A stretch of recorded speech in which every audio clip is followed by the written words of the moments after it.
lóko káàkiri àgbáyé àkíyè Olúwa Ọlọ́run Elédùmarè tó láyé tó lọ́run, ọba tó lànà tó lè ní tó lọ́jọ́ gbogbo, ọba tá à ń fọpẹ́ fún tá à ń fiyìn fún láti rí ọjọ́ èyí. Àwa dúpẹ́ ayìn lógo pé ọjọ́ èyí wá, aláàánú jùlọ, olóore ọ̀fẹ́ jùlọ, ẹ̀yin la bẹ̀, ẹ wá dúró tiwa, ẹ wá tiwa lẹ́yìn, ẹ má tiwa lóde. Ọjọ́ èyí kò yẹ wá nílé lóko ní gbogbo bíkíbi tá a wà ní gbogbo mẹ́rẹ̀ẹ̀rin àgbáyé. Àwa bẹ̀ yín o, àwa bẹ̀ yín orílẹ̀-èdè Yorùbá ní gbogbo àgbáyé, nílùú wa níbi tá a ti wá ní Nàìjíríà, nílẹ̀ Yorùbá la ń tọrọ o, àti gbogbo orílẹ̀-èdè tó ń tọrọ òmìnira wọn. A bẹ̀ yín, ẹ wá gbà fún wa, ẹ wá tì wá lẹ́yìn, ẹ má tì wá lójú. Ọjọ́ èdè gbogbo ẹnikẹ́ni tó bá jẹ́ kó ó wà lẹ́yìn wa láti pé kí a rí orílẹ̀-èdè yìí gbà, tọ́run bẹ Ọlọ́run pé báwa náà ṣe ń wà nílé mi yìí, torí gbogbo àgbáyé náà ti ń ṣerú nǹkan tá à ń ṣe nílé mi. Paris la wà ní France, Ọlọ́run ìyanu, gbogbo ẹni tó bá ní kó ṣojú tó ń wà lẹ́yìn wa bí a ṣe ń tọrọ, ẹ jẹ́ kó ṣojú wọn pẹ̀lú ayọ̀ àlàáfíà. Gbogbo ẹnikẹ́ni tó bá wà lẹ́yìn wa tó bá sọ pé kò sí bó ṣe fẹ́ ṣe, kò ní ṣojú àwọn Ọlọ́run aláàánú jùlọ, ẹ jẹ́ kó ṣẹ̀yìn wọn.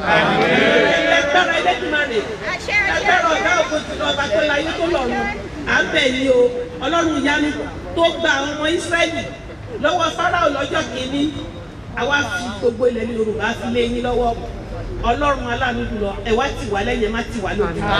Ó ṣeé ṣe o, a ṣeé ṣe fún wa ní àtìlẹ́yìn Elédùmarè, pẹ̀lú àṣẹ tí bàbá tí ọmọ àti àṣẹ tí bàbá tí ẹ̀mí mímọ́, a fi tì yín lẹ́yìn Ọlọ́run ìyanu, ẹ gbà fún wa o.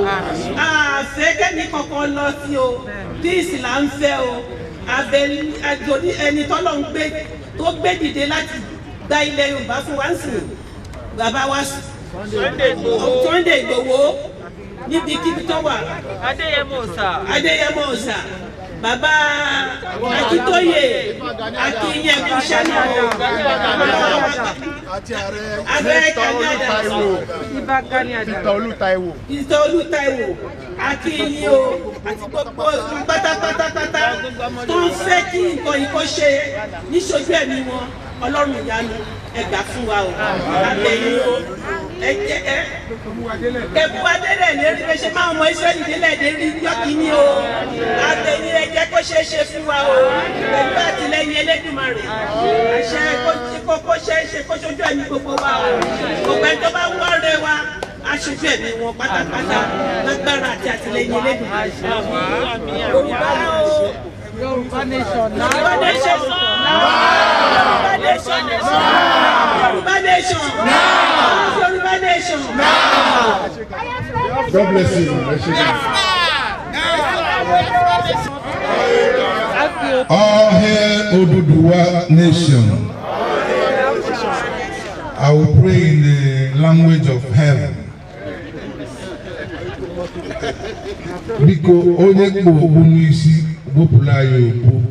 If you have cap on your head, remove it for us because we want to talk to God.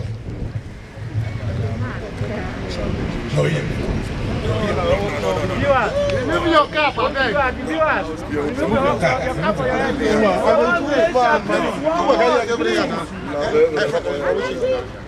Chineke nna nke pụrụ ime ihe niile, eze a na-akpọku,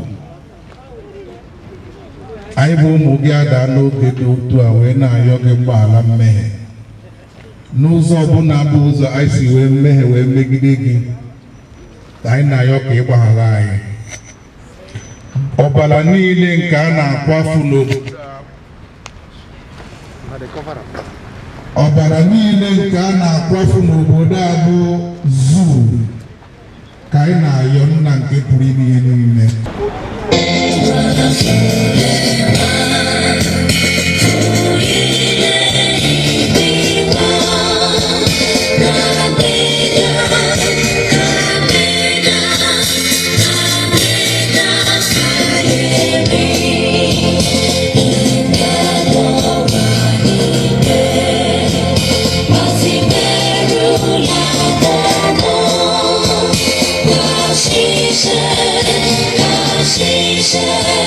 God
ẹ káàsán. ẹ jọ̀ọ́ ṣàlè mọ orúkọ yín. Orúkọ mi ni Prince Adéyẹmí. ok ẹ ṣé. ẹ jọ̀ọ́ kí ni à ń ṣe níbí ní ọjọ́ òní? Èní jẹ́ 12 tí 1993 tí wọ́n fi dìbò MKO Abiola. Ìbò tó jẹ́ pé òun ló jẹ́ di àkọ́kọ́ tó ní ìrẹ̀lẹ̀ jù, tí ò sógun, tí ò sí ọ̀tẹ̀, tó dẹ̀ wọlé tí àwọn ìjọba wa tí wọ́n gbé fún. A wá ń fi èní 12 yẹn a wá fi ń ṣe ìrántí bàbá wa MKO Abiola kí Ọlọ́run kó dẹ̀lẹ̀ fún. ẹ ṣé. Nípa ti Odùduwà nation tẹ́lẹ̀ ń jà fún, Ọlọ́run á gbà fún wa. Àmín ya Rabbi. Kí ni Odùduwà nation tá a bá dá wà, kí ni nǹkan àǹfààní tá a lè fi sọ̀rọ̀ ajé tẹ́bílì rù pé a ní ní ilẹ̀ Yorùbá? Ẹyẹ kẹ̀kẹ́ kọ́ ìdẹ̀kọ́kọ́ mọ̀ pé nígbà ayé bàbá wa Awólọ́wọ̀ ó ní ìwé kíkọ́ láìsí ọkọ́ àti àdá kò ì pé o, kò ì pé o, iṣẹ́ àgbẹ̀ níṣẹ́ ilẹ̀ wa, ẹni kò ṣiṣẹ́ á máa jalè o, ìwé kíkọ́ láìsí ọkọ́. Iṣẹ́ àgbẹ̀ lásán, kòkó la fẹ́ sọ ni, iṣu la fẹ́ sọ ni, ẹ̀gẹ́ la fẹ́ sọ ni, nílẹ̀ Yorùbá ó tó wa. ṣe bí nǹkan tí wọ́n fi kọ́, ṣe bí oko kòkó, owó kòkó ní bàbá wa Awólọ́wọ̀ ló fi kọ́ ilé tó wà ní Ìbàdàn tó ń pè ní Cocoa House. Nígbà yẹn kò sí nǹkan tó ń jẹ epo, ṣùgbọ́n Yorùbá ó dáa ju gbogbo ibi lọ. Àwa ni àkọ́kọ́ nílẹ̀ adúláwọ̀. ẹ ṣé. Àwọn tó jẹ́ olórí, tó jẹ́ olóṣèlú nílẹ̀ Yorùbá, ṣé wọ́n ní ìfọwọ́sowọ́pọ̀ pẹ̀lú ẹ̀rù tẹ̀ ń ṣe lé ní, àbí wọ́n fọwọ́sowọ́pọ̀ pẹ̀lú yín?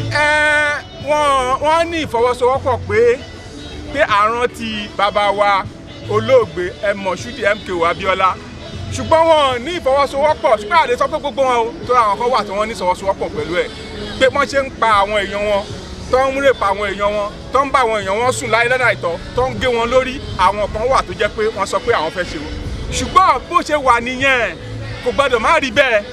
Kí ìdájọ́ ń sọ pé a máa ní ẹgbẹ́ kan máa sọ pé nǹkan tẹgbẹ́ kejì ò dáa. Gbogbo wa à lè sùn ká kọrí síbi kan náà. Àwọn tó bá rí dáadáa wọn á kọrí sí tá a kọrí sí, àwọn tó bá tó rí lẹ́ẹ̀kejì wọn á tún kọrí sí ẹ̀ ló kọrí sí. Gbogbo wọn làwọn tó wà tí wọ́n jẹ́ pé wọ́n faramọ́ wọn wà, àwọn tí wọ́n faramọ́ wà, ṣùgbọ́n àwọn tí wọ́n faramọ́ yẹn kékeré ni wọ́n nínú àwọn tí wọ́n faramọ́. ẹ ṣé. Kí ni ìmọ̀ràn yín fún àwọn Yorùbá tó kù tán tí ì darapọ̀? Ṣé rí, mo fẹ́ sọ fún àwọn Yorùbá tí wọ́n ti darapọ̀ sí àkókò yìí, torí bí wọ́n fẹ́ bí wọ́n kọ̀, àwa ti gba ilẹ̀ Yorùbá lọ́wọ́ àwọn ajínipa, àwọn agbínigbé. Àwa ti gba ilẹ̀ Yorùbá. Mo ń fi àkókò yìí rọ̀ wọ́n, mo ń fi àkókò yìí bẹ̀ wọ́n, mo tún fi àkókò yìí tọrọ kán torí Ọlọ́run, kán torí àwọn ọmọ sọ̀rọ̀ láti wọ́n sàmù, kán dìde, kán bá wa kájọ ja ìjà yìí. Ìjà yóò ṣe jà èèyàn kan, ìjà ti gbogbo wa ni, ìjà ti gbogbo wa ni. Àkàìmọye tó ti wà nílùú òyìnbó yìí tó lè lọlé mọ́ nítorí pẹ̀lú bàbá wọn máa jí gbé. Àkàìmọye àwọn tó kówó jọ pé a fẹ́ lọ dá nǹkan lẹ̀, ṣé tá a bá dá lẹ̀ ṣé a máa iná fi ṣe, ṣé a máa rọ́nà dá tó bá fi ṣe, kò sí gbogbo yẹn, ó ń gba àlékẹ́lẹ́kú lẹ́rù. Ṣùgbọ́n tá a bá gba Yorùbá nation, ìrọ̀rùn dé, ìtura dé, ìgbádùn dé gbogbo ọmọ Yorùbá. ẹ ṣé. Kí lórúkọ yín lẹ́ẹ̀kan sí, àti kí lórúkọ ìlú tá a wà yìí àti àdúgbò tá a wà yìí? Orúkọ mi ni Prince Adéyẹmí. Ìlú tá a wà yìí ni state tá a wà yìí Paris náà ń pè, ṣùgbọ́n ìlú tá a wà yìí France ni.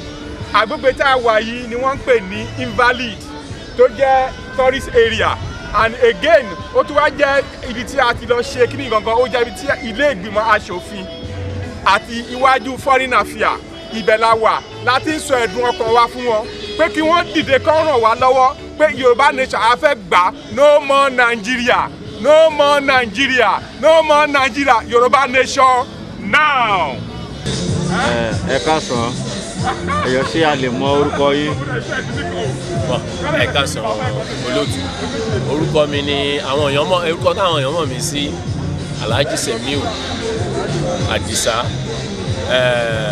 A wà ní ìlú France ní Paris mo jẹ́ gẹ́gẹ́ bí coordinator ìfìmọ̀ṣọ̀kan ọmọ Yorùbá nílùú Paris. So ohun tí a dẹ̀ wá ṣe ń bí lẹ́nìí mo nígbàgbọ́ pé nǹkan tí gbogbo wa mọ̀ náà ni wípé àsìkò ti tọ́ fún gbogbo ọmọ Yorùbá ká dá dúró ká dá wà gẹ́gẹ́ bí fúnra wa. Kí ni àwọn ìdí tó fà á bá trace kìíní la trace ẹ̀ padà sórí 1914 constitution and 1914 amalgamation. A rí wípé ọ̀nà tí àwọn òyìnbó fi so wá pọ̀ ọ̀nà ìlú pátápátá ni. So ìdí pàtàkì rèé nígbà tí amalgamation yẹn ti parí ní 2016 100 years ẹ̀ tó ti valid ó dùn pé kò sí nǹkan tó ń jẹ́ Nàìjíríà mọ́ àsìkò ti tó oníkálukú láti lọ lọ́tọ̀ọ̀tọ̀. Ìdí pàtàkì tí gbogbo wa fi wá síbí lè nìyẹn. Tẹ́ bá rí ẹ pé àwọn Odùduwà tó jẹ́ Yorùbá jẹ́ àti àwọn Biafran àjọpawọ́pọ̀ ní láti ṣe ohun tí a wá ní bílẹ̀ ní. Jẹ́ pàtàkì jùlọ èyí tún jẹ́ ọjọ́ symbol tí a mọ̀ sí June 12 ọjọ́ tí wọ́n pa bàbá wa MKO Abíọ́lá ń win election ní Nàìjíríà tó jẹ́ Yorùbá àkọ́kọ́ election àkọ́kọ́ tó jẹ́ pé wọ́n ṣe free and fair election tí wọ́n dẹ̀ mú tí wọ́n dojú ẹ̀ bolẹ̀. So ó ti tó àsìkò fún Yorùbá láti dá dúró ká wà ní ọ̀tọ̀ fúnra wa kí a lè ní ìtẹ̀síwájú kí àwọn ọmọ wa jẹ èrè ẹ̀ kí àwọn tó ń bọ̀ lẹ́yìn jẹ èrè. So pàtàkì jùlọ nǹkan tá a fi wá síbí lénìí ni mo express fún yín. Ẹ ṣeun. Kí ni ìmọ̀ràn yín fún àwọn Yorùbá tó kù tó wà nílé tán tí darapọ̀ mọ́ ètò yìí? Kí ni ìmọ̀ràn tẹ́ ẹ ní láti fún wọn? Olóòtú well nǹkan tí máa ń sọ ni pé moving train lọ̀rọ̀ yìí gẹ́gẹ́ bá a ṣe máa ń sọ tírèènì tó ń lọ tí ò dúró dé èèyàn kan ni wọ́n ní láti tètè tara ṣàṣà wọ́n join wa nítorí pé ó ti lè tí wọ́n bá mọ̀ pé àwọn fẹ́ ṣe ọjọ́ iwájú àwọn ní dáadáa àwọn fẹ́ build good reality fún ọjọ́ iwájú àwọn kò fẹ́ bà ọjọ́ iwájú àwọn ọmọ wọn jẹ́ kí wọ́n dìde kí wọ́n darapọ̀ mọ́ wa kí a lè tẹ̀síwájú kí gbogbo nǹkan yìí lè já sí ire. Ìmọ̀ràn mi fún wọn nìyẹn. Ẹ ṣé. Ẹ káàsán. Ẹ ṣàlè mọ orúkọ yín. Orúkọ tèmi ni ọ̀gbẹ́ni Bakau Babatunde Àkànbí Lawal. Ọmọ bíbí Yorùbá ni mí, ọmọ Yorùbá àtàtà. Èmi ni olórí ẹgbẹ́ ọmọ Yorùbá nílẹ̀ Faransé kẹ́lómi tó tún bọ́ síbẹ̀ nìsí. Kò sí nǹkan tí nígbà táwa wà kékeré kí n tó máa bá lọ ó ti lé lógójì ọdún tèmi ti wà nílùú yìí. Tí ìlú wa bá jẹ́ ìlú tó dáa ni a ti padà sílé láti bí ìfọ́ kí Ọbásanjọ́ tó lọ ló yẹ ká ti padà sílé nígbà tá a parí ẹ̀kọ́ wa ń bí. Gbogbo àwọn tájọ wà níbi tó ajágbàlagbà lénìí ìlú yìí láti kàwé ibi la bí àwọn ọmọ sí àwọn ọmọ wa ti ń bímọ. Tí ò bá jẹ́ bí Nàìjíríà ṣe rí tí àwọn Fúlàní ní àwọn làwọn ní Nàìjíríà torí gbà tá a wà kékeré àmọ́ Fúlàní Haúsá nìkan la mọ̀ ní àwọn tó wá láti àríwá àtàwọn Ìgbò ní gúúsù ọ̀dọ̀ wa. Gbàgbà tó yálà ń gbọ́ Haúsá Fúlàní nísìn àti ẹ̀wà gbọ́ Haúsá mọ́ Fúlàní nìkan là ń gbọ́. Wọ́n ní pé Ọlọ́run Uthman Dan Fodio wọ́n ní òun ló fún àwọn nílẹ̀ Nàìjíríà ilẹ̀ Nàìjíríà lè jẹ́ tiwọn lókè ọya kì í ṣe nísàlẹ̀ lọ́dọ̀ tiwa torí ibi tí Ọlọ́run dá oníkálùkù sí oníkálùkù wà lénìí èèyàn kan ọ̀dẹ̀ lè wà á dé wọ́n sọ pé àwọn làwọn ní ilẹ̀ wa tó bá jẹ́ nǹkan tó bá pé ìrọ̀rùn náà máa fi ṣe àfi ìrọ̀rùn ṣe tó bá pa agídí náà fẹ́ lò á lo agídí pẹ̀lú wọn nítorí àwa la nílẹ̀ àwa lọmọ onílẹ̀ tẹ́lẹ̀tẹ́lẹ̀ ní Èkó níbi tí wọ́n bí àwa sí kò sígbà tá a kì í jáde kò sígbà tá a rìn kò sí èèyàn tó ń dé èèyàn kan dúró ó wá di pé kán máa jí wa gbé kán máa fi ẹran wọn jẹ oko wa kán máa bá àwọn èèyàn wa sùn kán máa gba owó nígbà tó bá jí àwọn èèyàn gbé àsìkò ti tó ilé ti yá fún wa bí orin tó ń kọ lọ́wọ́ sí àwa ọmọ Yorùbá ilé wa ti yá ó dẹ̀ ti yá àti pinnu láti gba ilẹ̀ wa lọ́wọ́ wọn wọ́n fẹ́ o wọ́n kọ̀ o a máa gbalẹ̀ wa lọ́wọ́ wọn kọ́lọ́run fún wa ṣe Ọlọ́run ti wà lẹ́yìn wa àwọn tó wá kù nínú wa tó ń ṣọkàn méjì èmi fẹ́ sọ fún wọn lénìí yìí pé kán wá darapọ̀ mọ́ wa nítorí ọkọ̀ yẹn ti ṣí nísìnyí torí bí Mósè ṣe sọ fún àwọn ọmọ Ísírẹ́lì nígbà yẹn nìyẹn pé ọkọ̀ ń kún lọ ẹ wá wọ ọkọ̀ àwọn tán tẹ̀lé wa omi kó wọn lọ ẹ má jẹ́ kí omi kó yín lọ ẹ tètè wá fara mọ́ wa nísìnyí kájọ kí Ọlọ́run lè gbé wa dé ilẹ̀ ìlérí kọ́lọ́n bá wa dá Sunday Igboho sí bàbá Professor Akintoye Ọ̀túnba Gani Adams Ààrẹ Ọ̀nà Kakanfò gbogbo ilẹ̀ Yorùbá ńlá iṣẹ́ yìí ọwọ́ yín ló wà a dẹ̀ máa tẹ̀lé yín délẹ̀ léyìn lágbára Ọlọ́run àtìlẹ́yìn Elédùmarè ilé ti yá a dẹ̀ padà sílé lágbára Elédùmarè ẹ ṣé púpọ̀ ni o Ọlọ́run á wà pẹ̀lú yín o iṣẹ́ ayọ̀ Ọlọ́run á ràn wá lọ́wọ́ á tì wá lẹ́yìn kò ní tì wá lójú o. ẹ ṣé gan sa. Thank you very much.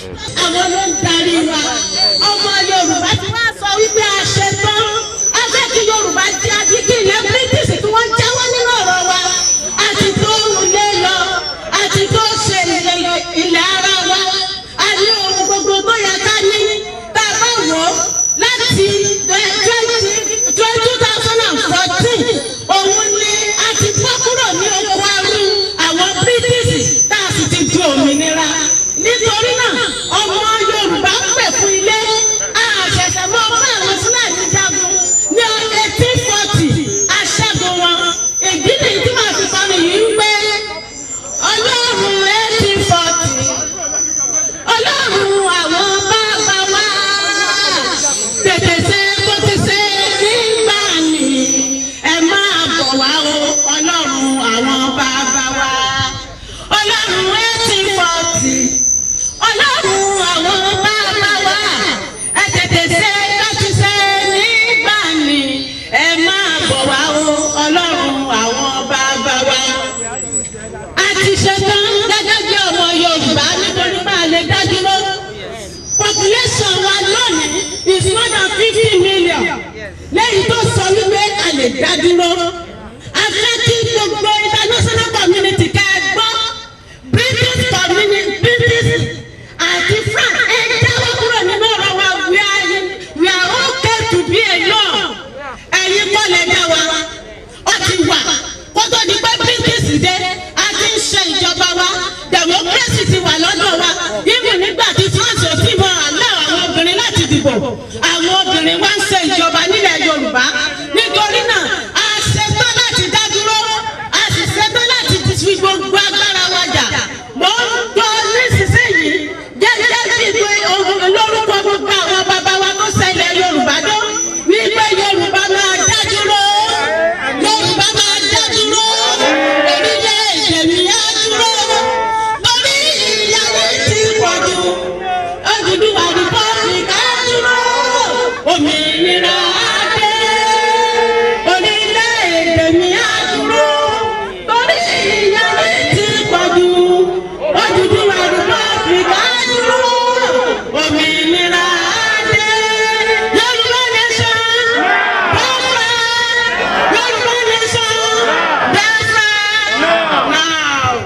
C'est les gens qui sont laïcs, pareil pour les Yoruba.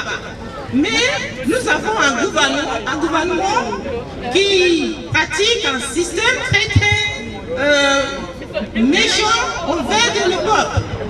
Nous sommes dans la région où ça se produit le pétrole. Mais quand je vous parle maintenant, il n'y a pas de lumière, il n'y a pas l'électricité, il n'y a pas de rues, il n'y a pas la sécurité, il n'y a pas du travail. Les jeunes Nigériens, les jeunes Biafra et Odùduwà, ils n'ont pas du travail. Si vous regardez bien, pourquoi les Africains ils viennent en Europe? Pourquoi ils vont aux États-Unis? Pourquoi ils prennent le risque pour passer par la rivière, la mer, pour venir en Europe? C'est pas parce qu'ils ne peuvent pas vivre dans leur pays, mais c'est juste parce qu'ils ont des gouvernements qui sont méchants. Le seul but, c'est de foulaniser, ça s'appelle foulanisation, ou bien nous on appelle ça islamisation.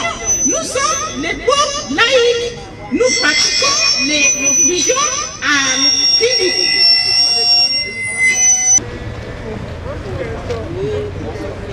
Parce que vivons dans un pays où les gouvernements, ils sont là juste pour leur poche. Ils s'en fichent complètement si... Allô? Tout va bien? Oui. On va y arriver. Oui. Bon, on est là pour nous exprimer, pour dire au monde entier ce qui se passe dans notre pays, Biafra et au Doudouwa. Il y a certains gens qui s'appellent les Fulani. Ce sont les gens qui viennent du nord du Nigeria. Un mariage, c'est pas obligatoire de rester dans un mariage qui ne fonctionne pas. Le mariage a été forcé. Nous avons demandé au gouvernement du Nigeria de faire un référendum, comme ça nous pouvons partir en paix. Mais le gouvernement, il envoie les militaires vers le Biafra pour tuer les peuples du Biafra. Ça veut dire que nous n'avons pas la liberté d'expression. Nous n'arrivons pas à nous exprimer sans qu'il y ait des militaires qui viennent tuer les jeunes. Donc, maintenant, il faut poser la question. Pourquoi on est tous là? Moi, si tout va bien dans mon pays, je ne peux pas me déplacer. Ça fait beaucoup de risques de prendre l'avion. Ça fait beaucoup de risques. Donc, nous demandons l'European Union. Nous demandons aussi au peuple français. Nous demandons à tous les gens qui respectent bien la liberté de l'expression, qui viennent nous aider. Good afternoon, my brother. Good afternoon. Please, can I know your name? My name is Christophe. Speak louder, please. My name is Christophe. Okay. Please, can you tell us the reason why we are here today? We are here today because we want to join hands with our One Nation brothers. Today is their day in their history when Abiola was killed because he won the presidency of Nigeria, but they killed him. So today the Yoruba nation is remembering him. That's why we are here today. Okay, thank you. You are agitating for Biafra. Can you tell us little things about Biafra and the reason why you want Biafra to be? Okay. I'm a Biafra by birth. I was born a Biafra.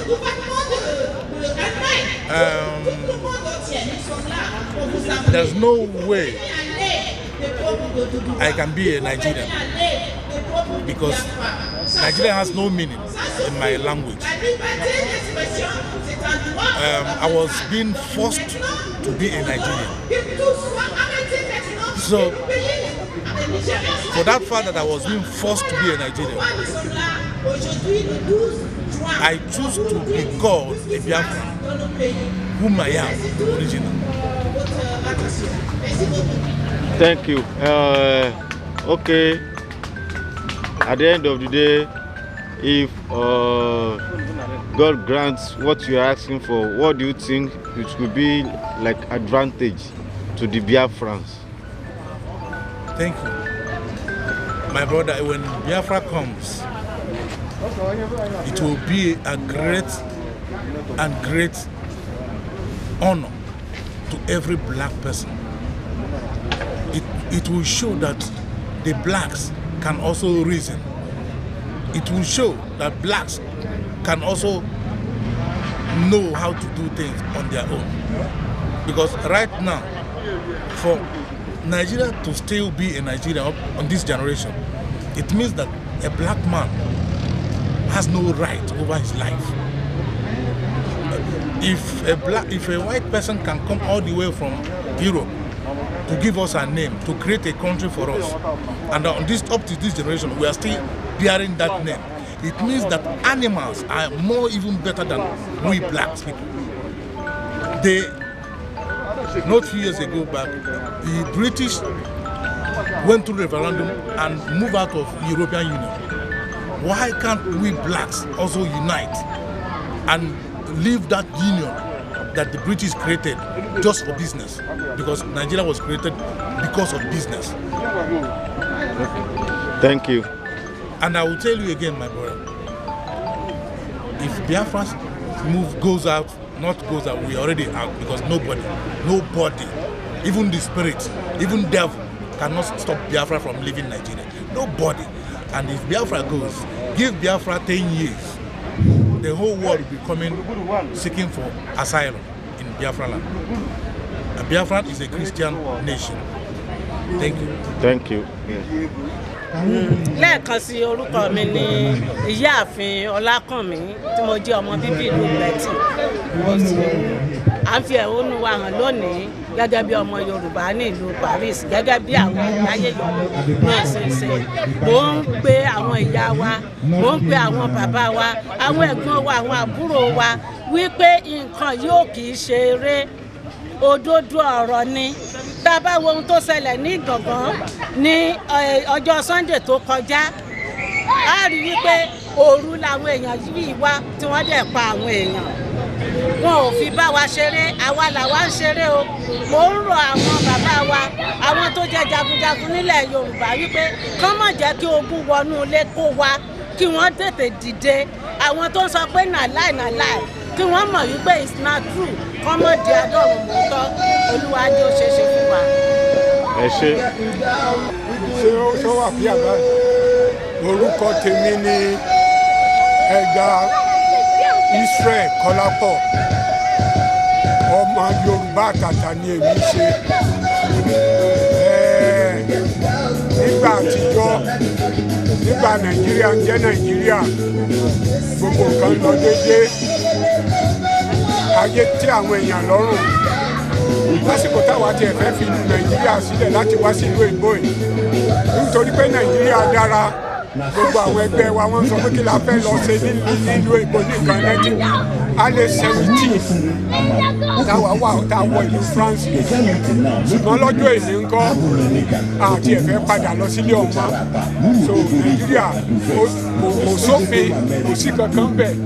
so Olúwa wà pẹ̀lú wa, kò síná, kò sọ́nà, kò sómi.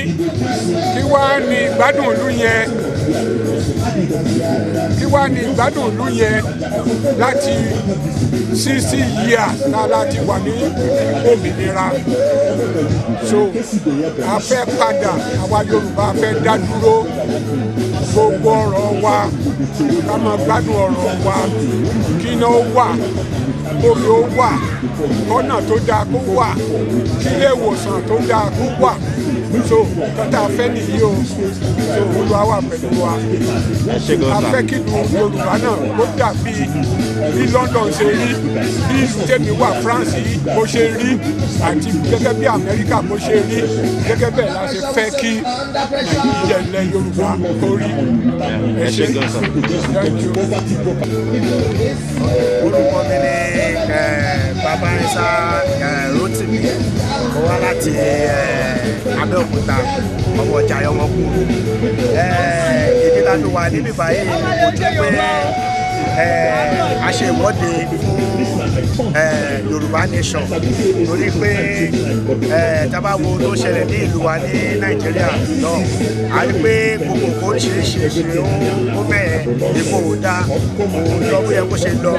ìdí ni tí a fi wá wọ gòkè à nígbà tá a bá wà pẹ̀lú ra wa, a ní Yorùbá, Ìgbò, Haúsá la wà papọ̀ tí kò lè dá, tí ò yanjú láti ìgbà láti jọ wà papọ̀, tí pé ìgbé papọ̀ wa ó mẹ́ẹ̀. so a ní láti wá ṣe kéde kí oníkálùkù ó lọ sí ọ̀dọ̀ ẹ̀, kí oníkálùkù wà ní ọ̀dọ̀dọ̀, so that a lè mọ bá ṣe máa tọ́jú ara wa, a lè mọ bá ṣe máa rí nípa ọ̀rọ̀ security. nítorí pé kí ni security gbogbogbò ó ṣe pàtàkì, ó ṣe kókó nínú ìgbésí ayé ẹ̀dá. kí ni àǹfààní ìlú tó wà tí ẹ pé o ò ní protection, o ní security, tí gbogbo nǹkan tó ń dàrú, ká tó ṣẹ́jú pẹ́ wọ́n ti yìnbọn, ká tó ṣẹ́jú pẹ́ wọ́n ti wá rèpọ̀ àwọn èèyàn mọ́nú ogun, ká tó ṣẹ́jú pẹ́ wọ́n ti pa bàbá, wọ́n ti pa ìyá, wọ́n ti pọ̀ mọ́. ẹ wo tó ṣẹlẹ̀ ní Ìgàngán láìpẹ́ yìí, ṣé ó jẹ́ ìkọ̀ ìbànújẹ́, ó jẹ́ ìkọ̀ tẹ́ pé ó kú ẹkún jáde ní ara wa.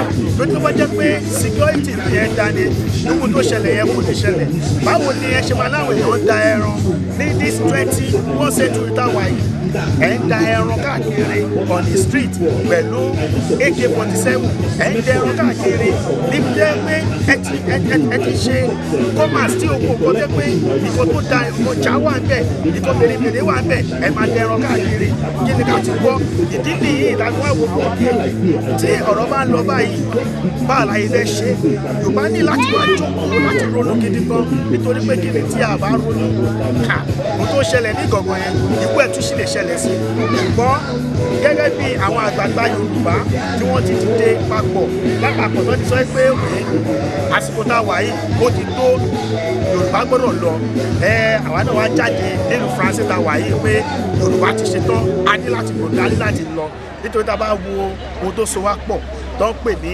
constitution yìí baba ńlá fraud ó lè ní báwo lèèyàn kọ́ ṣe máa wà tó máa lọ ìyàwó àti ọkọ tó kọ máa kọ̀ déédéé àwọn tó ọ̀gbọ́n ra wọn ètò èdè ara wọn ò yéra wọn ẹ̀kọ́ kó ogun papọ̀ sójú kan lóríṣiríṣi èdè tó wà nínú yẹn báyìí ẹ̀fẹ́ kó yéra wọn kò pọ́sibù gbogbo ìtajà ẹ̀ ṣe tàbí wà látọjọ́ ìkan Ọlọ́run dúró pẹ̀lú wa ni ká ní o ṣe bẹ́ẹ̀ ní ìlú Yorùbá ti bàjẹ́ jù báyìí lọ ṣùgbọ́n a dúpẹ́ fọ́lọ́run pé àsìkò ti tó ìgbà tá a wà yìí mo lérò pé Ọlọ́run ti dá wa lóhùn nítorí pé kí ni àwọn lídà wa tí wọ́n jáde látòrí Pa Adébánjọ àti bàbá wa Sunday Igboho àti bàbá wa Gani Adams tó jáde tó sọ yìí pé gbogbo ìyà tí àwa Yorùbá tá à ń jẹ nínú ìlú tó ń pè ní Nàìjíríà yìí ipò ti tó ìṣọ̀kan wa ló wá ṣe pàtàkì ló ṣe gbogbo tí o bá lè parapọ̀ ká lè fi ẹnu kò gẹ́gẹ́ bí a ṣe fẹnu kò lọ́wọ́ yìí mo lérò pé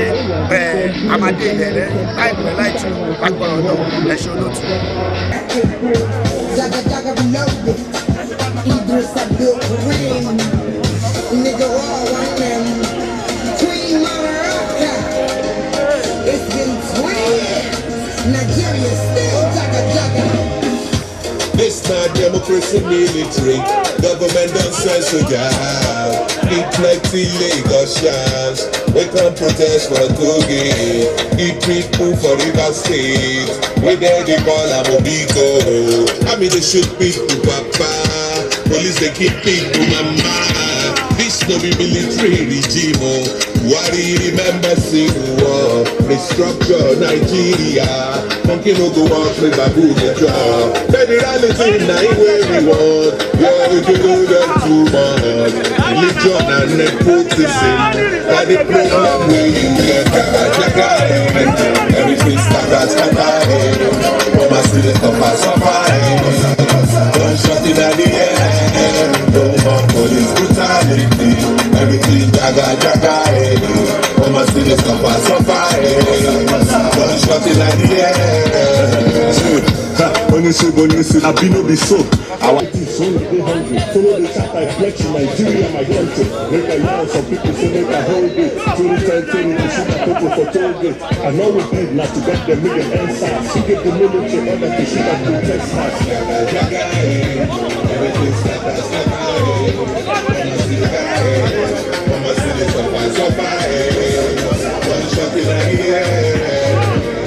Now you been jaga, already done. All cultures make we come together under the sun. My youth been rise up, voice finally won. I want the core, time to make the change, keep no gun. Peace, solution, say loud for the victory, son. Bring peace to war, we need referendum. A girl switch, show the world live be hun. Open fire at the toll gate, shooting at them. Inside was the message, a peace today. And deep down at the hand of their country, yeah. Black lives not in USA, we need to restructure.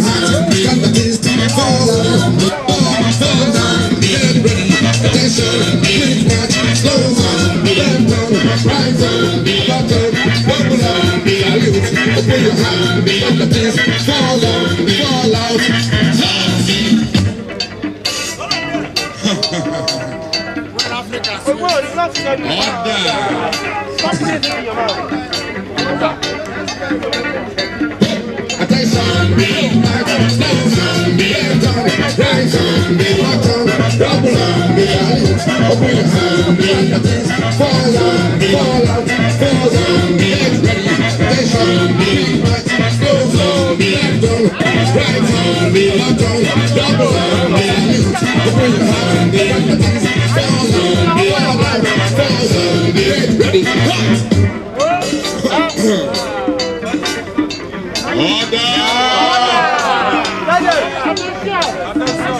One more time, everybody.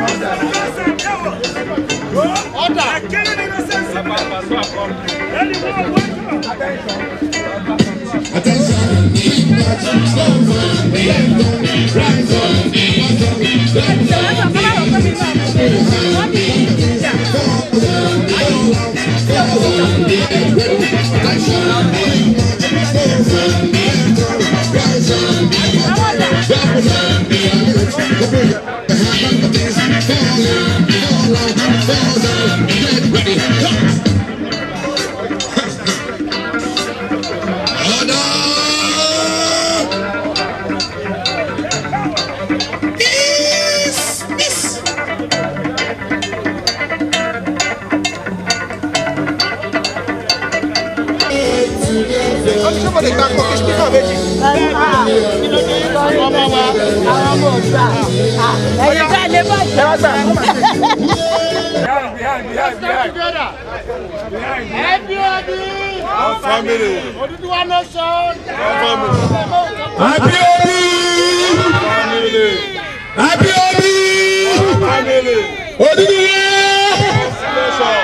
Odùduwà nation! Odùduwà! Happy Obi! Our family. Happy Obi! Our family. Please, we want to take photo. Let us come together. Let us come together. We want to take photo.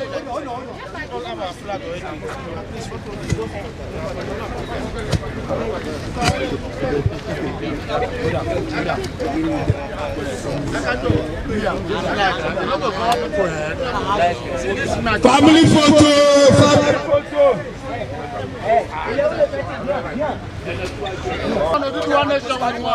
Now, not tomorrow. Now. Not never. Now.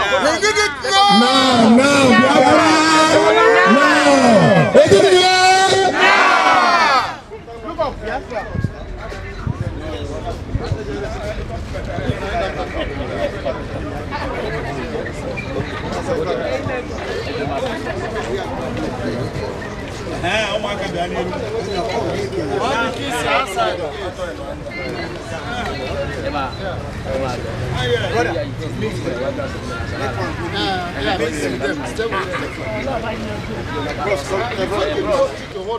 Reste ensemble, vous êtes une nouvelle génération.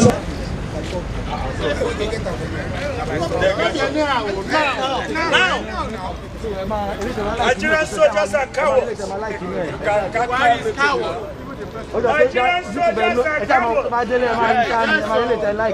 Buhari is coward. Nigeria is a slave grave. No more Nigeria. No more location 99. Nigeria is a graveyard.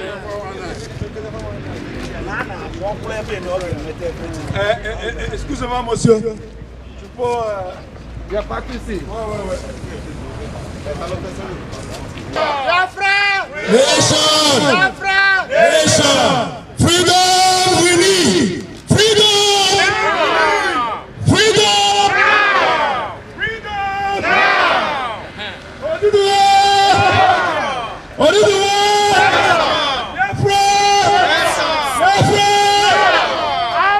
On est là! One family! Odùduwà! What do we need now? Freedom! When do we need it? Now! What do we need? Now! What do we need? Freedom! When do we need it? Now! What do we need it? Now! What do we need? Freedom! When do we need it? Now! Yoruba! Nation! Yoruba! Nation! Cameraman!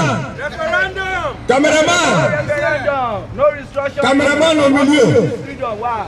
Cameraman! Yeah, bro! No, try to vision. Okay? From here to there.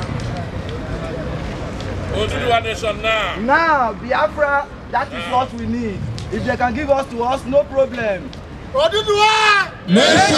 Oduduwa Nation! Freedom! Nation! Freedom! Now! Biafra! Now! Biafra! Nation! Freedom! Now!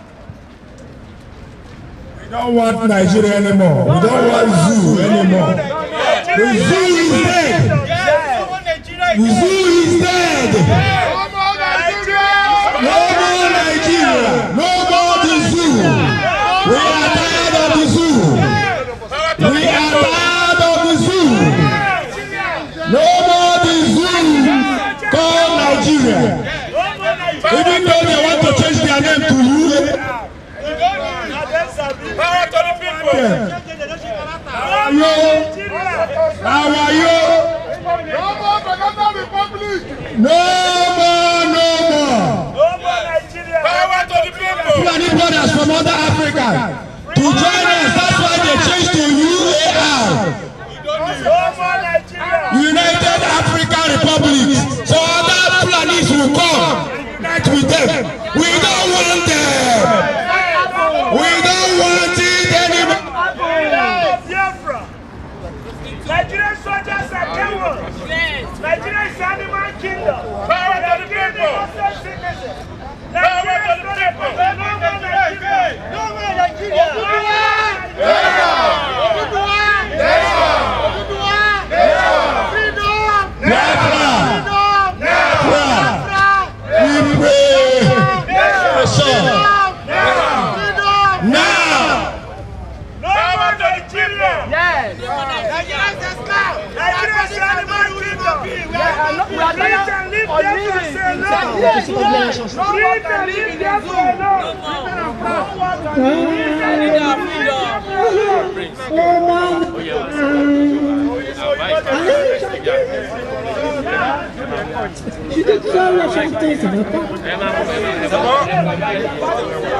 Wait the mic. And my mic. My brother.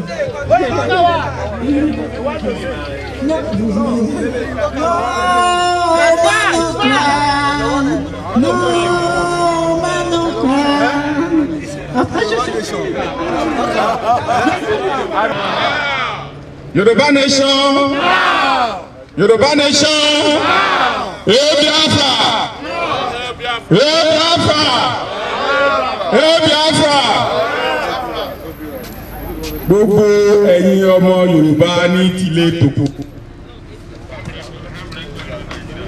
Mo fẹ́ kí gbogbo wa ká fi ọwọ́ sowọ́pọ̀ ká fi ìmọ̀ ṣọ̀kan. Nítorí ìjà tá à ń jà yìí, ìjà gbogbo wa ni. Kì í ṣe ìjà ti èmi nìkan àbí ti ẹnìkan. Bí kò ṣe ìjà ti gbogbo wa láti gba òmìnira.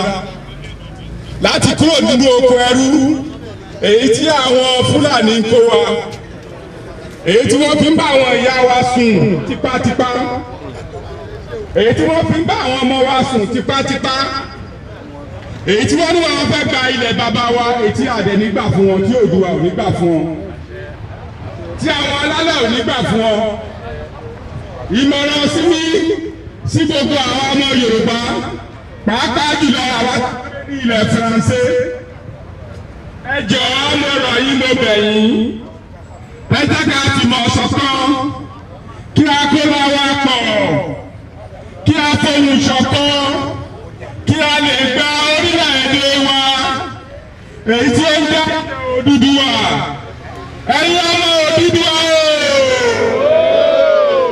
ẹ̀yin ọmọ Yorùbá ẹ̀yin ọmọ Biafra gbogbo ẹ̀yin ọmọ Yorùbá ọmọ Odùduwà Iléyá kéde ká padà sílé yẹ́sẹ̀ tí a pọ̀ tí ó yọ ká lọ gbòmí ńlá kaná Iléyá Iléyá ọmọ Odùduwà Iléyá gbogbo ẹ̀yin ọmọ Odùduwà ẹ dìde jẹ́ ká lọ sílé èyí tá a ṣe nínú ìṣe ìlú èyìnbó yìí náà ti tó ẹ jẹ́ ká ní gbogbo experience tá a ní níbí èyí tá a rí èyí tá a mọ̀ àwa tá a kàwé àwa tá a kàwé ibùdó bá pa ẹni tó kàwé kan lè ṣe Nàìjíríà ju àwọn tó kàwé lọ. nítorí kíni bàbá wa Ìgbòho ń jà fún wa ẹ máa bá wa fi àdúrà ràn lọ́wọ́ bàbá wa Kìkì ń jà fún wa ẹ máa bá wa fi àdúrà ràn lọ́wọ́ bàbá wa pòfẹ́sọ̀ Bánjí Akíntóyè ó ń jà fún wa ẹ máa bá wa fi àdúrà ràn wọ́n lọ́wọ́ mo wá sọ fún bàbá wa Gani Adams gbogbo wọn ló dìde tí wọ́n ń jà fún wa ẹ bá wa fi àdúrà máa ràn wọ́n lọ́wọ́ ẹ jọ mo wá fẹ́ àìwúrọ̀ yìí gbogbo ẹ̀yin ọmọ Yorùbá àwọn tẹ́ bá nílò rẹ̀ ẹ máa bá wa sọ fún wọn pé ìjà yìí ń ṣèjà wa nìkan torí àwọn míín wà tó ń sọ pé tẹ́ bá tẹ̀ gba Yorùbá nation yìí kí lẹ fẹ́ fi ẹkẹ fún wa pé kí lẹ ní abẹ́ fi ṣe àwọn ti gbàgbé pé kó tẹ̀ jẹ́ nǹkan àgbẹ̀ lásán la ní ó ti tó ṣọlẹ̀ Yorùbá ẹ kà máa sọ nípa gold kà máa sọ nípa epo kà máa sọ nípa àlùmọ́nì tí a ní rẹpẹtẹ nílẹ̀ Yorùbá kí ló dé kí ni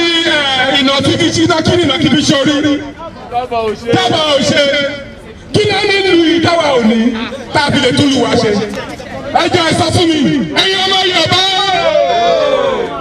ẹ sọ kọ́tọ́ ní fún mi táwa òní lọ́dọ̀ wa láti tún lè Yorùbá ṣe ẹ ní nǹkan rẹpẹtẹ tó pọ̀ tàbí lè tún lè Yorùbá ṣe ẹ jẹ́ ọmọ ọgbẹ́ yìí mò ń rà yìí báwọn tó bá ń gbọ́ ó dàbí ẹni pé bàbá wa Akíntóyè máa ṣe European tour ó máa ṣe American tour ẹjọ́ tó bá tó àsìkò yẹn gbogbo ẹ̀yin ọmọ Yorùbá ẹ dìde ká bá wa tẹ́tí sí bàbá wa Professor Akíntóyè kẹ́ jáde síta kẹ́ wá bá wa gbọ́ ọ̀rọ̀ ìyànjú tó máa fún wa láti tún orílẹ̀-èdè wa ṣe ẹjọ́ torí Ọlọ́run mo ń fi àkókò yìí rẹ̀ yan ọmọ Yorùbá ní tilé tótó lẹ́yìn odi ẹ̀yin tẹ́ wà ní Nàìjíríà ẹ jọ mo bẹ̀ yín mo rọ̀ yín ẹ dìde ẹ jà fún ìlú yín ẹ jà fún orílẹ̀-èdè yín Yorùbá nation Yorùbá nation Yorùbá nation ẹ Biafra ẹ Biafra ẹ Biafra ẹ jọ ẹ dìde o ẹ dìde mo bẹ̀ yín o a lè dá ṣe o ẹ̀yin náà lè dá ṣe o gbogbo ẹ̀yin tẹ́ ẹ ní èrò ní Nàìjíríà kò sí èèyàn kankan nínú wa tó máa lóhùn lẹ́yìn nílé gbogbo àwọn èèyàn yìí tó wà nílé ẹ máa fi ọ̀rọ̀ ìyànjú bá wọn ẹ máa fi bọ́ wọn ẹ máa sọ fún wọn pé tá a bá gbà kínní nǹkan báyìí lẹ máa jẹ nǹkan báyìí lẹ máa jẹ nǹkan báyìí lẹ máa fẹ́ gbogbo àwọn bàbá arúgbó wa tí wọ́n á dún ọ̀sán owó fún wọn a máa gbogbo nǹkan tó máa ṣe fún wọn gbogbo àwọn ọmọ ọ̀dọ́ wa tí wọ́n ò ríṣẹ́ ṣe wọ́n á ríṣẹ́ ṣe iná dúró hospital àwà títì àwà gbogbo àwà gẹ́gẹ́ security àwà fún wọn ọ̀bọ̀ tó péjú tó tó yẹ àwà fún wọn gbogbo ẹ̀yin tẹ́ bá lérò Nàìjíríà tó jẹ́ pé wọ́n rẹ́ tọ́lẹ́pẹ̀ láti join the force ẹ jọ ẹ jẹ́ ká gbọ́ torí wọ́n ti ń form Yorùbá Nation Force náà àwọn tí máa jà tó máa jà fún wa gbogbo ẹ̀ ló ti lọ lọ́sẹ̀sẹ̀ láti dáàbò bo àwọn orílẹ̀-èdè wa Yorùbá ẹ jọ mo gba àwọn tẹ́kùn náà wọ́n wà bẹ́ẹ̀ ẹ jọ mo bẹ̀ yín mo rọ̀ yín ni mo ń gbìyànjú ni a lè dá ṣe gbogbo àti àbí ò lè dá ṣe àfi gbogbo aká parapọ̀ ẹ jọ mo bẹ̀ yín Oòduà á gbé wa o kò ní gbọ́dọ̀ lẹ́yìn. Up Yorùbá Nation. Yorùbá Nation now. Yorùbá Nation now. Yorùbá Nation. Yorùbá Nation. Biafra Nation. Yorùbá Nation. Yorùbá Nation. Biafra Nation. What do we want now? Tomorrow? No. Now. Tomorrow? No. Today? Ẹ jẹ́ ká sọ̀rọ̀ ní ti abínibí wa because Oòduà Nation là ń béèrè fún ìyà yìí ó tó gẹ́ wọ́n ní tá a bá mọbi tí à ń lọ ó yẹ a mọbi tí a ti ń bọ̀ ìyà yìí ti bẹ̀rẹ̀ láti bí 1914 nígbà tí wọ́n ṣe ìgbéyàwó ipá fún wa òun ló sún wa di ibi tá a délé nìyí where we can see a lot of graduates in diaspora. We have a lot of engineers among us. We have bankers, we have computer scientists, we have people that read food technology. But now we end up in doing a million work that can take us to anywhere. That is the main reason we have to stand up right now, fight for the freedom, fight for what belongs to us. The Fulanis can't continue to control us. It is totally impossible. We say no to autocracy. We say no to Magu-Magu government. We say no to dictatorship. This is the period we Nigerians, Yoruba, we know we are blessed, we are intellectuals, we are merchandise. Igbos, they own the art of Nigeria when it comes to commercials. Then why are we being ruled by a cow? We call them Malu. Why are we being ruled by Fulanis? Why are those people deciding our future for us? That is the main reason we have to stand as one. We want a larger merger between the Yorubas and the Igbos. If we can stand as one united family, let's break out. And it is now. When we open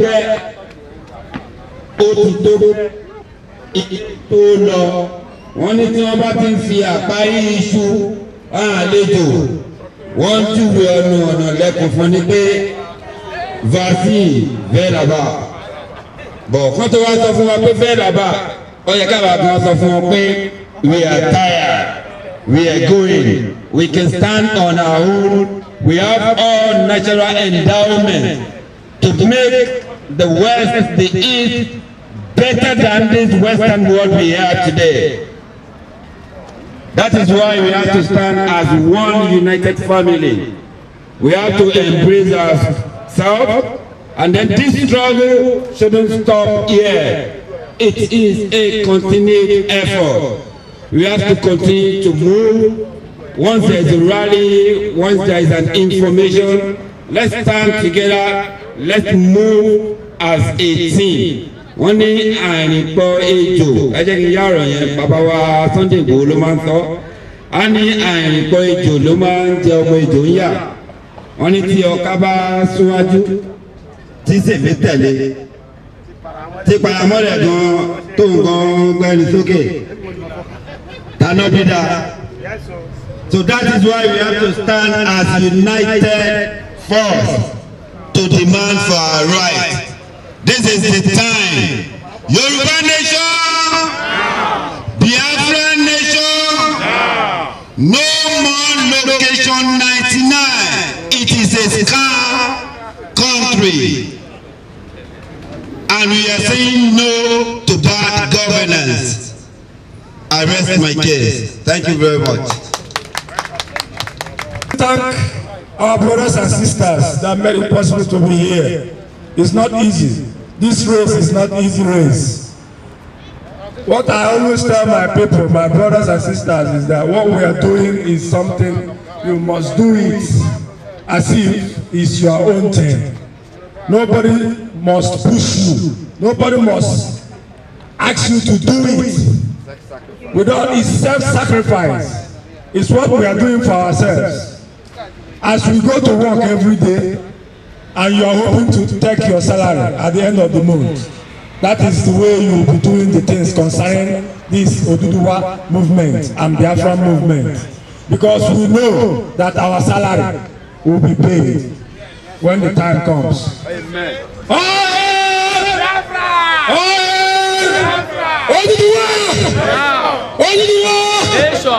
So as I was saying, we are here today because of what is happening in our so-called country, zoo.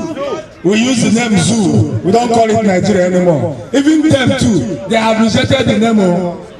Yes, even them, they have rejected the name Nigeria. They want to go on UAR, United Arab Republic. That is it. That is what I call it now. The United Arab Republic. So they are using their brain on us. But the only thing is that we know everything. What I want to say today is this. I am very much pleased and happy that our brothers, Oduduwa Nation people, have realized what our forefathers were fighting for since 1967. And in my adage, they say when somebody wake up, it is his morning. And this is the time. And I thank God for that. That's why I'm always glad to work with you people these days. Because I know now that you people know where we are going. We need that passion. Oduduwa Nation. When Oduduwa Nation example, I didn't think that Biafra was in March 1967. Do you think you will be all these things going on? Oduduwa! Biafra! Biafra! So, my brothers and sisters, I use this opportunity to say this is not the last. It's not the first, it can't be the last. We are meeting together. We are on this until the day we will say all is over. We are on this together. Yes. Soon. We are on this together. So I try to encourage us to be very strong in the spirit and in this principle. We need to pray. We believe in God. Yes. Before even the white people came with their own God, we have our own gods. So we believe in God and we pray to our God because He is with us everywhere we are. So, brothers and sisters, what we are doing today, we continue doing it. Even in your own homes, in your private places, at your work. Like me, I do it everywhere. At my work, they will say, Biafra man is coming. You understand? So make it at your own work. They will say that, Oduduwa man is coming. You'll be proud of it. Yes, that is the way we preach our gospel. This movement, what we are doing is a gospel. It's a gospel. You preach the gospel everywhere you go. That's the way people will listen. That's the way people will know about what we are doing. Because it's a gospel. God sent us for this. It's not by an accident we are here today. God knows that we are going to be here today. He's omnipresent, omnipotent. He knows everything. He knows that by this time, Oduduwa Nation will emerge. God knows this.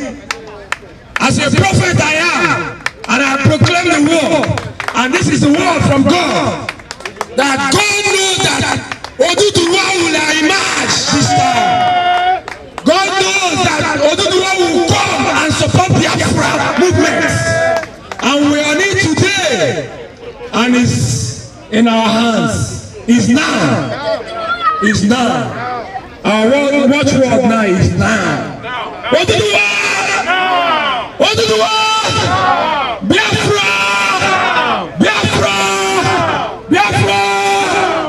So I thank every one of us, and I encourage every one of us that we'll continue with this, our journey, our gospel, and I pray for others that will come to join us.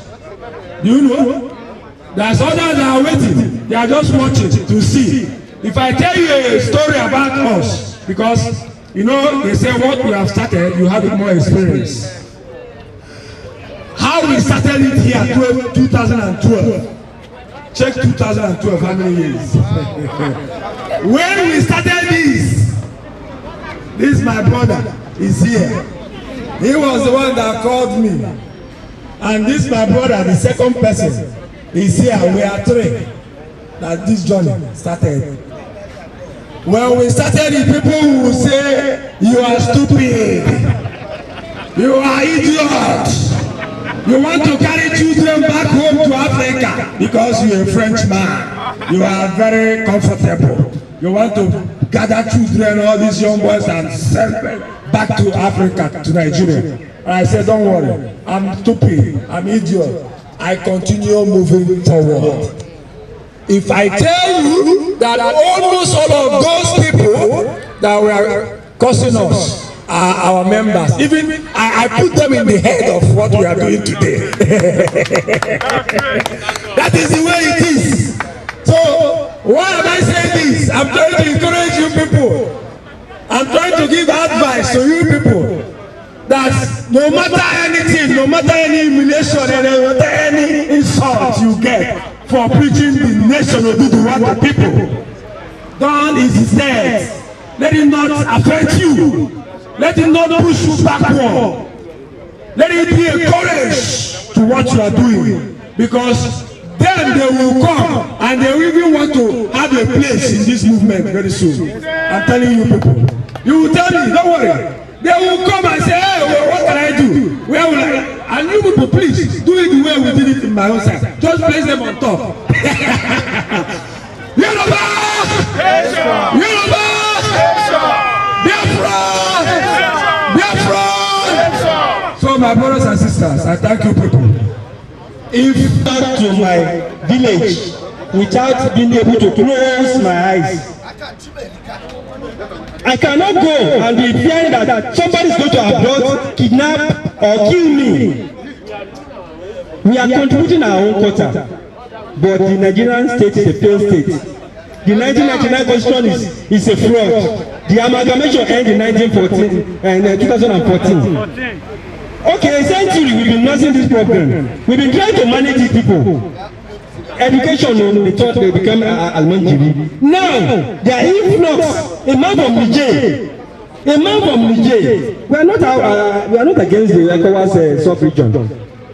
A man from Niger now, trying to run a train from Nigeria to Niger, not catering from any road in our country.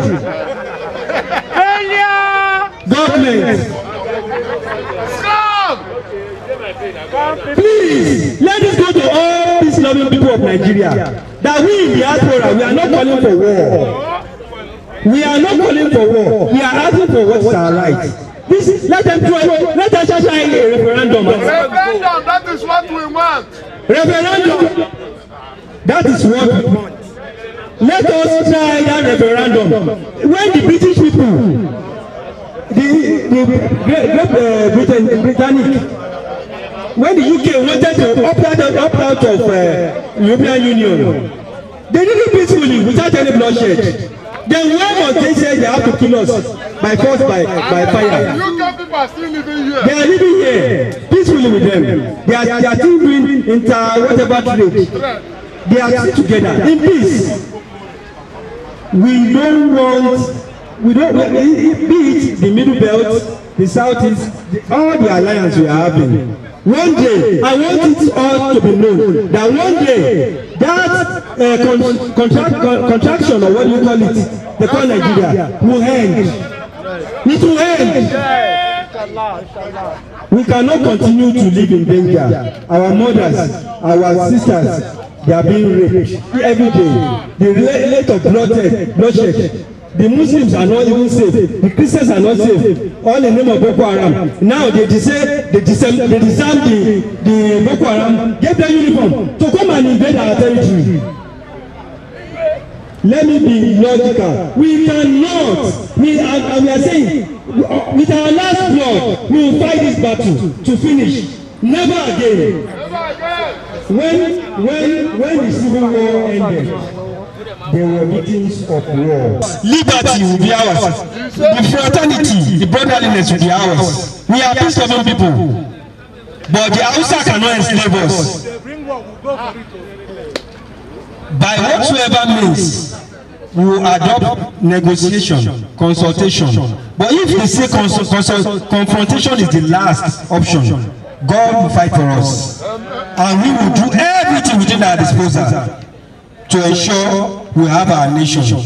We are different people. They should not be brainwashing us that one Nigeria. We are indeed an international society, but these people are different from us. We are the most tolerant of all people on earth, the most enduring people of all people on earth. But these people, they are trying to turn us to something else, and they cannot change our destiny as people. History justify that we will have our nation. We will have our nation. Oduduwa. Oduduwa, Biafra. So to afford someone else the opportunity to say something, I want it to solicit for all the Yorubas, all the Oduduwa descendants in the diaspora, most especially those of us in Paris region, Ile-de-France, and France generally. Let us come together. We cannot do it alone. We cannot do it alone. One people, let us come together. Togetherness, in unity, we can fight this battle. We can fight this movement and be successful. For those who have paid the price, for those who are fallen heroes, for those who have died in this cause, be it in the Biafran side or in the Yoruba side. In the recent attack on Igogo and some of our other villages, Iraye, and all other villages, not to mention a few, Owerri, and we've been seeing bloodshed all over. God will vindicate us. Let us come together. Let us put in all our resources to fight for what is ours. The Fulani came in the 17th century, they failed. They came in the 18th century, they failed. 19th century, they conquered the Hausas. Now they want to conquer us by force. The system they are even adopting now is even worse. They want to kill our wives, our daughters, our fathers, our children, and then take over our land. They said Usman Dan Fodio gave it to them, which is not possible. May the good Lord of Oduduwa solicit for our land. Oduduwa agbewa. Ẹjọ́ nítorí Ọlọ́run a lè dá ṣe ìjọ àjùmọ̀gbó ni wọ́n láti di ọwọ́ kan kò pẹ́rẹ́ ìbòrí. Ẹ̀yin màmá mi, ẹ̀yin bàbá mi tẹ́ wà bí àtẹ̀tẹ̀ wà ní tẹ́ máa rí fídíò wa wò lórí ìlà. Ẹjọ́ nítorí Ọlọ́run ẹ gbárùkù ti ilẹ̀ Oòduà, ẹ gbárùkù ti ilẹ̀ Yorùbá.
EFCC, Adara, ICPP, Adara, ẹ̀rí gbogbo fún àwọn ìpínlẹ̀ ìlú pátá àwọn Adara ló wà bẹ́ẹ̀. Tí wọ́n yẹ kó jẹ́ pé ní ilẹ̀ Yorùbá, tó ń pè ní gbogbo rìpọ́fíìsì ọ̀dọ̀ wa ló ti rí. Lápẹ̀jù, ọ̀pọ̀ ọmọ National Bureau of Statistics report. 2018, 19, 20. Ọ̀pọ̀ orí ń bẹ̀ ilẹ̀ Yorùbá ni. Lápẹ̀jù, according to the Bureau of Statistics report, 2019, ilẹ̀ Yorùbá wọ́n jẹ́ ní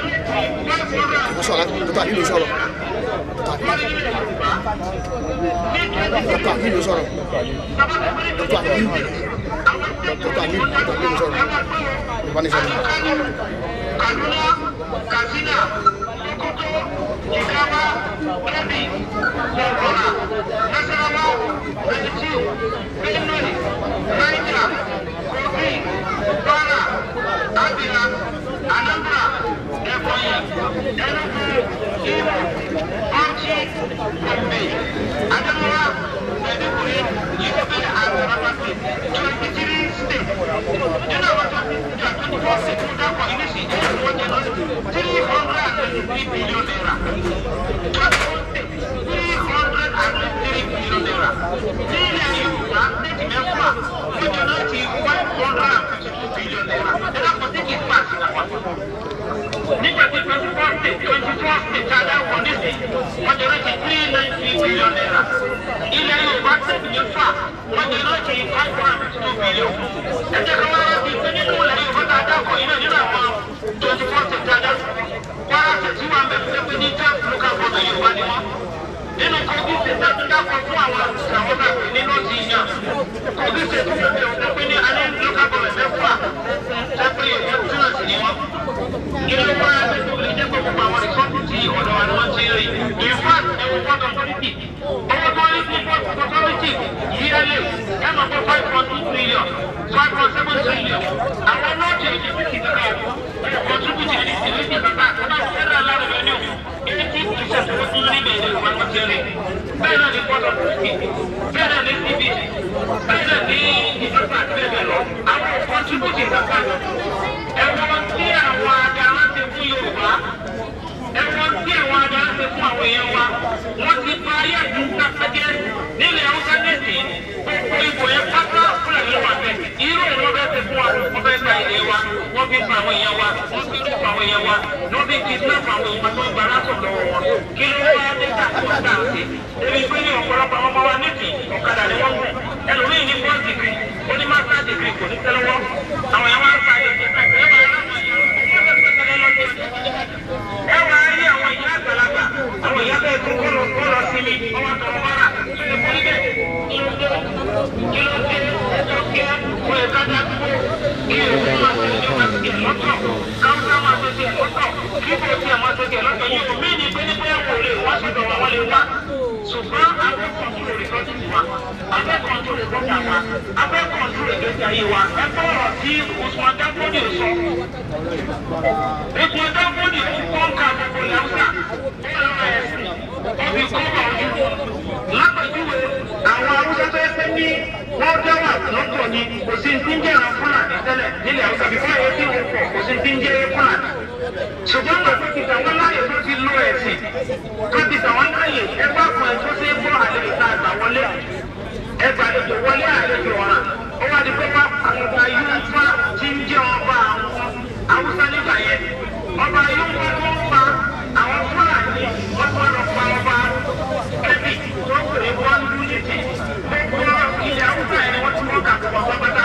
Ẹ rí i pé ní àwọn tó ń lù wọ́n nílẹ̀ Hausa nísì, ẹ máa rí pé àwọn Fúlàní. Lápẹ̀júwe sẹ́yìn tó wà ní dáadáa. Ẹ máa bọ̀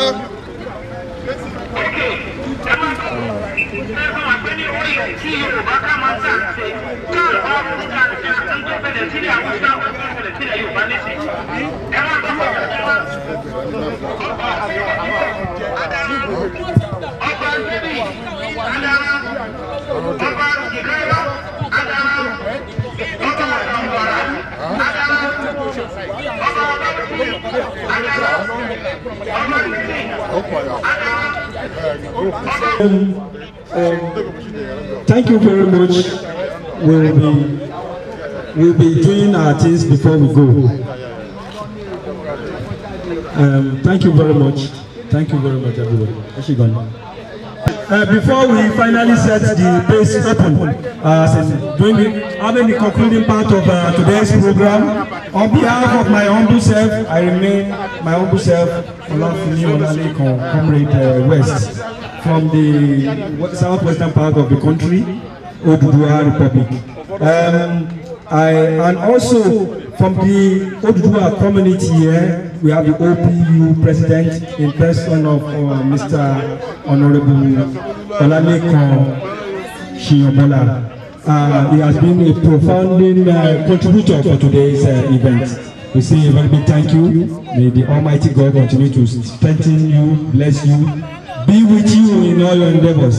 You have been a militant in this struggle, in this movement, far and wide. You spent virtually every part of your resources, your money, your energy, and your other resources to ensure today comes successful. May God continue to be with you. Thank you very much. And also to my able president, person of Alhaji Semiu of Ifimo Chokon, Yoruba in France, the incumbent president, and my able general secretary, Mr. Olanrewaju Adekoye, and also the treasurer here present, Madam Deborah Oladele, and also to our father, Papa Israel Deacon and Deaconess Israel Oyalowo. Your presence is highly appreciated. Thank you very much for coming. He has been a father, and he has been virtually 5 decades in this struggle. And we do appreciate it. And also the likes of the Yoda representative, Mr. Babatunde Bakar Lawal. He has already taken his leave, but we appreciate each and every one of us. And also everybody that has been a partaker in this movement. It's a struggle that we are bound to win. We are going to win. We are born to win. And may Almighty God be with us. I will not leave the stage without appreciating our Prophet Okagwe, a philanthropist, a frontliner, Igwe, Biafra. He is a one-man battalion, and from virtually 8 years in this struggle, he has been a contributor. I could recall a very pathetic situation. We lost someone here. He traveled all the way back to his hometown to accompany the cops, to let the family know how well the brotherhood is like it. And to also all others, I will not mention names. There is this, my able brother there, he has spoken earlier on before me. We are one brothers, and we will remain one. Irregardless, when Nigeria go down, Biafra and the Oduduwas will still come in the likes. And for those in the Niger Delta sub-region, the Deltas, the Edos that are equally represented, the Orobos, the Shekiris, and the Sokos, everybody that is here, and from the Middle Belt, because there's a Josite, Madam Kate, all other people that have been on the struggle, that are here, that I will not be able to mention their names. We do appreciate you. Thank you for your time, your energy, and your finances towards this cause. Together we shall win. Together we shall reign. And we are going to play a series of tracks and Songs of Freedom from Bob Marley, Majek Bashir. Everything we will do in this course, we will keep you updated in this struggle.